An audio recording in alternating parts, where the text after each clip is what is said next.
السلام عليكم ورحمة الله وبركاته. مع حضراتكم محمود صبري، وده الفيديو ال27 من كورس هاو تو بي ان اوتو ديفلوبر بالعربي.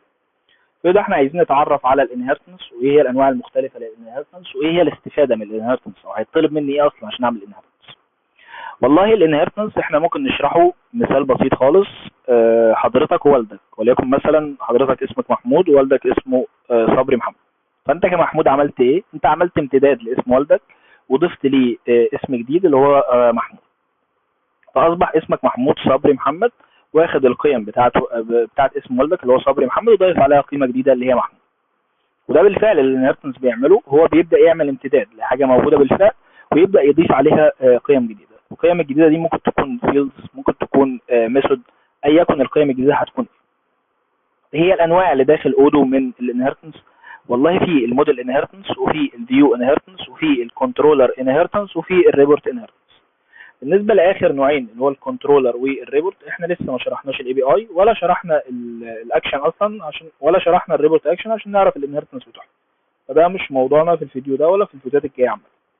بالنسبه للفيو انهرتنس ده هيكون موضوع الفيديو الجاي، عشان نبدا نشوف احنا هنعرض الفيلد اللي احنا هنعرفها في الموديل دي هنعرضها ازاي في الفيو. موضوعنا في الفيديو ده هو الموديل انهرتنس. هنتعرف على اول نوعين بس. بالنسبه للنوع الاخير ده هنعرفه بس ككونسبت كده، وبعد كده يعني ان شاء الله هيكون ليه فيديو منفصل في اخر الكورس. ايه هم بقى الانواع، او ايه هي الفروقات بينهم؟ يعني اول حاجه الكلاسيكال انهرتنس. هدف من الكلاسيكال انهرتنس، ممكن حضرتك يطلب منك داخل موديل، وليكن مثلا داخل السيلز، في عندنا موديل اسمه سيلز اوردر. يطلب من حضرتك اللي انت تضيف فيلد جديد، وليكن مثلا ممكن نسميه فروم اوردر. الاوردر ده جاي منين؟ فاحنا مش احنا اللي عاملين الموديول بتاع السيلز، ولا احنا اللي عاملين الموديل بتاع السيل اوردر. احنا مطلوب مننا ان احنا نضيف قيم على موديل موجود بالفعل. هو ده الهدف بتاع الكلاسيكال انهرتنس. هو بيضيف قيم، او يعني بيضيف قيم. القيم دي ممكن تكون فيلدز او ميثود على موديل موجود بالفعل. يعني ايه؟ يعني هي التيبل هتفضل هي السيل اوردر، بس هينضاف عليها فيلد زياده او ميثود زياده. النوع الثاني اللي هو الاكستنشن انهرتنس، لا ده هو ده بقى المفهوم بتاع الانهرتنس، اللي هو بيبدا يعمل موديل جديد خالص، بس الموديل ده هو بيعتمد على القيم بتاعه موديل قديم. يعني ممكن نبدا نعمل موديل جديد وليكن مثلا اسمه سيلز اوردر نيو. سيلز اوردر نيو ده هو في الفيلد بتاعت السيلز سيل اوردر القديمه، بس منضاف اليها قيم جديده بس في تيبل جديد. ده هنشوفه يعني في الداتابيس هيكون شكله عامل ازاي. بالنسبه لاخر نوع اللي هو الديليجريشن انهرتنس، وده ان شاء الله اللي هنشرحه في فيديو منفصل. هو الهدف منه انت عايز تعيد استخدام موديل تاني كجزء من موديل جديد. هيكون مش نفس التيبل، لكنه بيعمل عمليه ربط بين تو موديل بعض يعني. ده ان شاء الله هنشرحه في فيديو منفصل يعني. فعايزين نطبق بقى اول نوعين دول. فهنعمل ايه؟ احنا هنبدا نعمل موديول جديد خالص بعيدا عن السكول، هنسميه كاستمايزيشن سيلز. وعرفنا عادي الفولدر بتاع الموديل، وعرفنا الانيشال، وعرفنا المانيفست. وداخل المانيفست احنا المفروض هنعتمد على ايه؟ احنا المفروض هنعتمد على السيلز. فهنقول اللي هو ديبند على السيلز. طب جبت الاسم بتاع السيلز ده منين، او الموديول بتاع السيلز منين؟ اللي هو موجود هنا، او لو رجعنا للاب هو المفروض اسمه سيلز مانجمنت او سيل. يعني الاثنين لو كتبت دي او دي في الديبند، الاثنين هيبدا يعمل يعني هيعتمد عليهم في الشغل.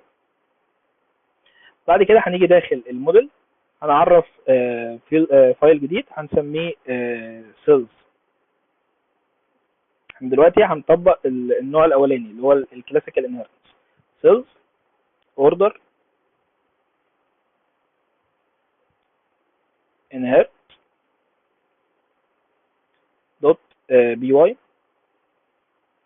هنيجي هنا والله بكل بساطه هنقول فروم اودو، كاننا بنعرف موديل عادي خالص. فروم اودو اعمل امبورت ليه الموديل والفيلد. هنعرف كلاس جديد هنسميه سيلز اوردر. هو موديل دوت موديل، بس داخله هو ده مش موديل عادي، او مش ده يعني مش موديل عادي، لا ده موديل عامل انهرت لحاجه موجوده. فايه الحاجه اللي هو عامل لها انهرت؟ هو عامل انهرت للسيلز دوت اوردر. جبت الاسم ده منين؟ لو رجعنا للسيلز وبدأنا ندخل على الاوردر، بدأنا ندخل على اي اوردر موجود عندنا، هنلاقي هنا في اليو ار ال عندنا في حاجه اسمها سيل موديل ايكوال سيل دوت اوردر. او لو فتحنا الديباج مود يعني وجينا على اي فيلد من الفيلدات اللي عندنا، هنشوف ان هو تابع للموديل بتاع السيل اوردر. داخل السيل اوردر هنبدا نعرف فيلد جديد، ولكن مثلا هنسميه فروم اوردر ايكوال فيلد دوت كاركتر.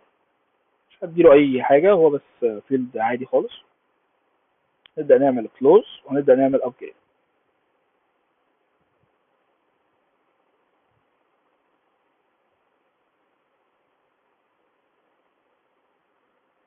خلص الابجريد هنا، هنيجي هنا على المانيفست، هنيجي هنا ناخد كوبي من الاسم بتاعه، هنيجي هنا داخل الاب هنبدا نعمل ابديت للاب ليست، هنيجي نسرش على اسم الموديول الجديد ده اللي هو كاستمايزيشن سيلز اوردر، نبدا نعمل اكتيفيت. هو احنا هنا لو دخلنا على السيلز مفيش حاجه هنلاقيها انضافت، لان احنا لسه ما عملناش انهيرتنس للفيو. طب نقدر نلاقي الفيلد ده فين؟ ندخل على البيج ادمن، هنيجي هنا على السيلز اوردر، نبدا نعمل لها ريفرش، نيجي داخلها نفتح الكولوم، هندور على الفيلد اللي اتضاف جديد اللي هو الفروم اوردر ده، ما كانش موجود في البدايه يعني.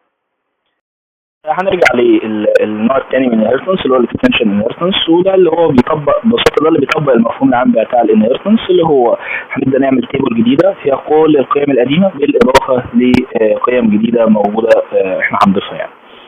هنطبق، ممكن نطبقها على ايه؟ ممكن نطبقها على الكورس موديل بتاعنا. احنا هنفترض ان احنا عندنا هنا في الكورس في الكورس نيم والكورس ديسكريبشن، احنا هناخد بقى الحاجات دي هنعمل لها هنضيفها عندنا في تيبل جديده، وهنبدا نضيف عليها فيلد جديد، ولكن مثلا ممكن الكريدت اور ولا حاجه. فبكل بساطه هنيجي هنا نعرف فايل جديد، هنسميه سكول دوت اندرسكور كورس دوت بي واي. نيجي على الانيشالايز، هنبدأ نضيف فيها الفايل ده يعني، او نعمل له امبورت سكول اندرسكور كورس. وهننساش بس الديبند، احنا بنعتمد على ايه؟ احنا كنا بنعتمد على السيلز مانجمنت ده في حاله الكلاسيكال انهيرتنس، انما احنا المره دي بنعتمد على السكول.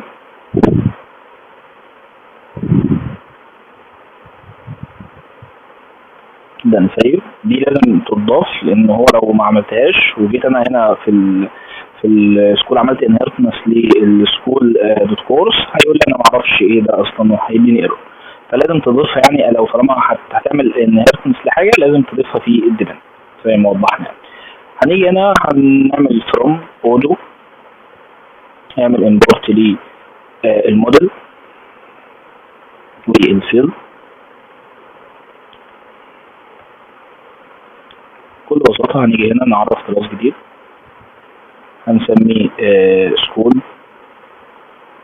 كورس مودلز دوت موديل،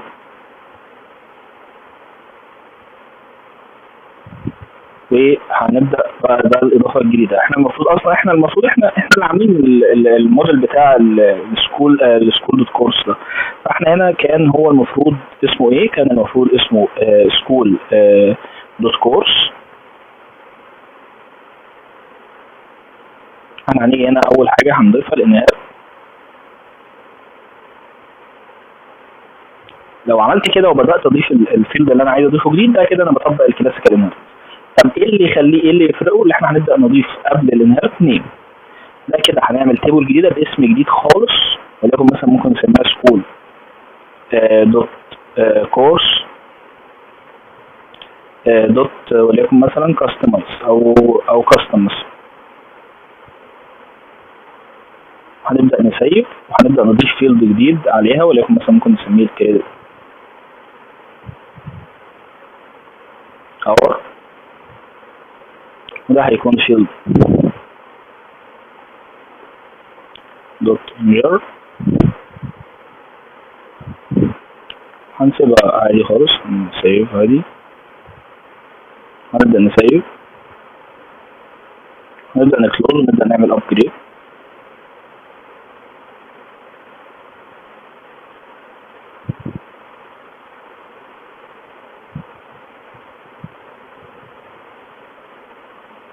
نبدأ نفتح عفوا نجر الاي كابيتال، نبدأ نكسره ونعمل ابجريد تاني.